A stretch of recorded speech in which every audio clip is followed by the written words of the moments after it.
milieu de la liturgie, de la parole, nous avons chanté d'un seul cœur « Je chanterai ta force, ô mon Dieu, le Dieu de mon amour ». Et dans la deuxième lecture, la lettre de Paul aux Éphésiens, il y a cette expression très belle. Que le Christ rende fort en vous l'homme intérieur.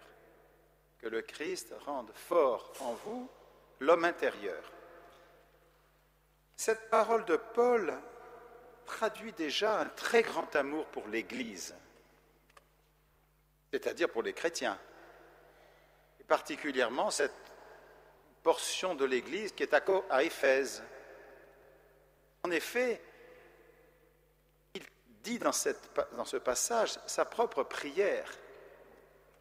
Il dit qu'il est saisi par un mouvement d'adoration de celui de qui vient toute paternité, Dieu. Je fléchis le genou, je tombe à genoux devant ce Dieu qui est décentré de lui-même, qui est éternellement Père, c'est-à-dire qui n'a pas à un moment de sa vie eu un fils, mais qui est éternellement tourné vers le Fils.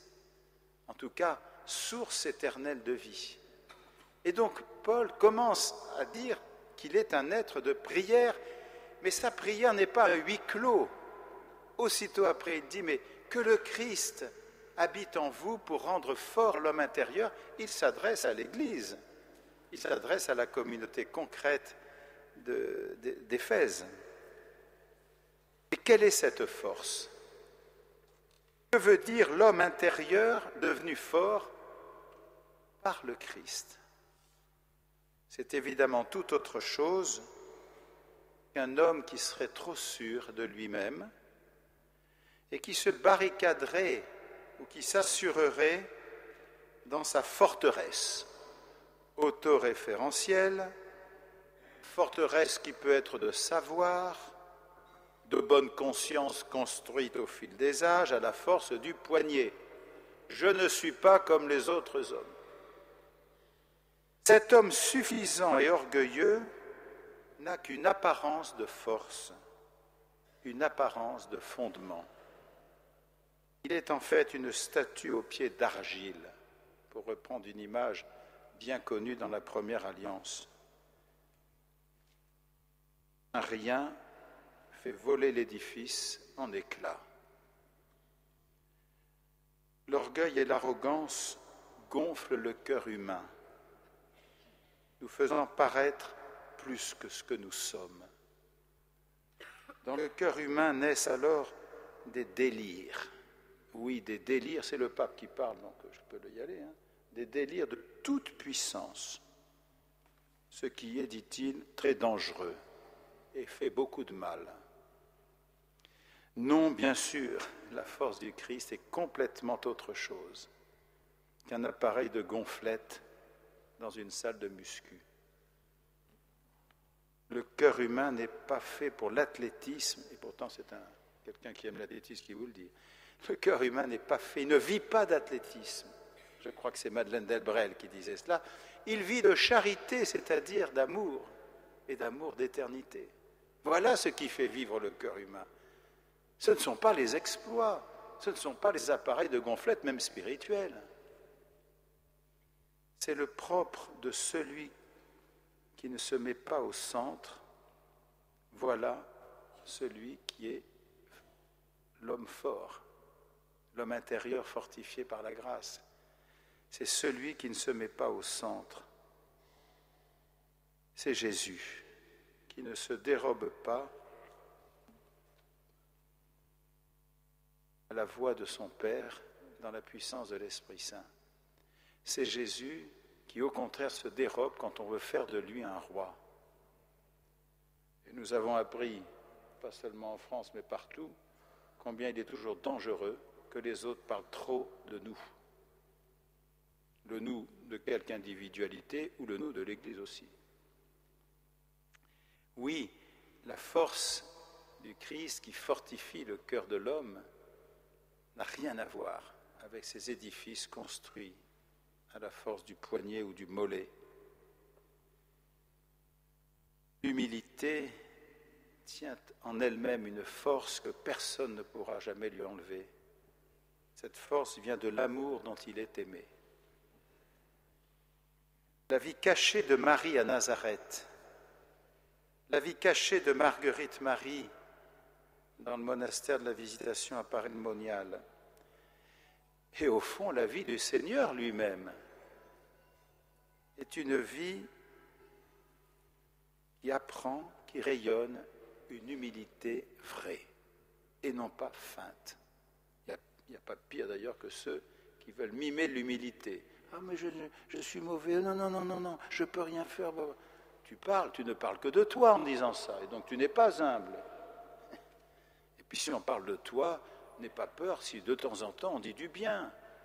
Je pense que tu attends bien autre chose que la louange des hommes. Vous voyez, l'humilité est un don que Jésus seul nous apprend à aimer et à recevoir.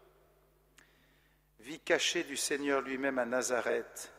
Il y en a qui ont été imaginés sottement que pendant ces 30 années, il était parti je ne sais où en Asie, parce que quand même, ce n'était pas digne d'un maître de sagesse comme ça de rester planqué dans un petit village aussi minable que Nazareth. C'est pas digne quand même, ça, voilà. Ben si, voilà. Vie cachée du Seigneur aussi dans la vie publique. Combien de fois les évangélistes disent qu'il se retire en secret, le matin tôt, la nuit, seul pour prier. Et combien de fois il entraîne ses disciples à l'écart pour ne pas se laisser entraîner, ou ne pas les entraîner aussi, sur une route d'apparence, qui serait une force apparente de Dieu, mais qui n'a rien à voir avec le secret de notre Dieu.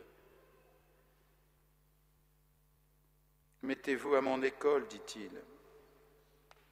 Et nous savons combien Marguerite Marie a été à cette école.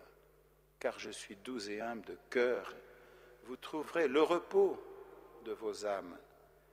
Cette école, Paul en parle quand il dit que le Christ habite en vous. Alors, Marguerite Marie a écrit aussi. Elle a eu des correspondants. Je ne suis pas un grand connaisseur de sa vie, mais il y a son autobiographie qui a été demandée. Bon, il y a aussi des lettres et puis des témoignages qui ont été apportés. Au fond, qu'est-ce qui fait qu'elle est en relation avec les autres? C'est pour désirer pour les autres une vie dans le Christ. C'est le but de sa vie. Aimer et faire aimer. Faire aimer celui qui s'est livré pour nous, pour elle.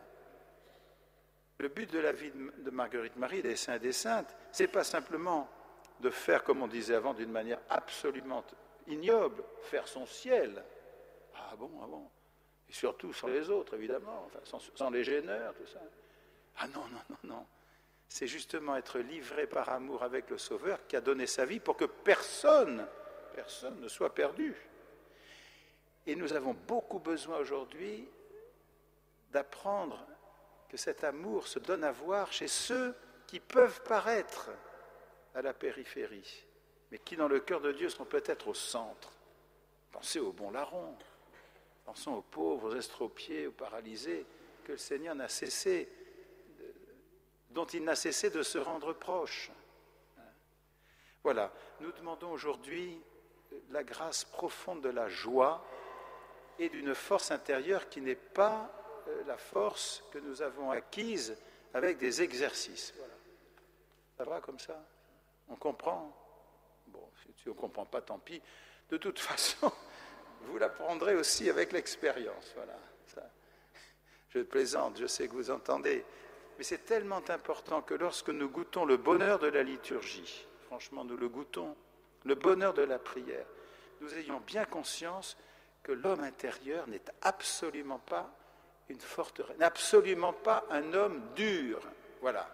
Il faudrait opposer la force du Christ avec la dureté. Sa force est entièrement une force de vie, une force de sang, une force d'espérance. Elle n'est absolument pas une force de protection, une force de toute puissance imaginaire, une toute puissance contre l'adversaire, il faudrait se barricader. Non, pas du tout. Le Christ s'est livré lui-même en tout pour qu'éclate progressivement dans la conscience humaine et dans l'histoire cet impensable visage de notre Dieu et Père, cette impensable réalité d'un Dieu qui se donne entièrement et qui n'attend pas qu'on vienne vers son trône, mais qui descend tout le temps par humilité et pour nous révéler finalement un amour auquel tous aspirent. Amen.